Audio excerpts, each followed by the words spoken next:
дар заминаи сиёсати варзишпарваронаи пешвои миллат муҳтарам Эмомалӣ Раҳмон рушди тарбияти ҷисмонӣ ва варзиш дар даврони соҳиби истиқлолии кишвар назаррас мебошад. дар доираи нақша чорабиниҳои мақомоти иҷроияи ҳокимияти давлатии шаҳри Ҳисор бахшида ба истиқболи сазовори ҷашни 30-солагии истиқлолияти давлатӣ дар ҷамоати деҳоти Сомон дар деҳаи Мортепа толори машқу тамрин мавриди баҳрабардорӣ қарор гирифт.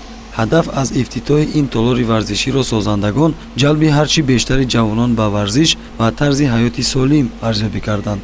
варзишгарони кишвар ҳангоми боздид аз ин толор ба созандагон баҳои баланд дода иброз доштанд, ки майдон ва толорҳои варзишие ки қариб дар ҳар як гӯшаи кишвар бунёд ёфта истоданд, албатта ҳар як шаҳрванди кишварро роҳбаланд менамояд. ёдрас мешавем, ки дарозии толори варзишӣ 30 ва паҳноияш 15 метр буда, он бо тамоми таҷҳизоти машқу тамрини бадан муҷаҳҳаз гардонида шудааст. созандагон иттилоъ доданд, ки барои омода намудани варзишгарони касбӣ талош намуда кӯшиш мекунанд дар муаррифӣ намудани Тоҷикистони соҳибистиқлол дар арсаи байналмилалӣ саҳми худро гузоранд.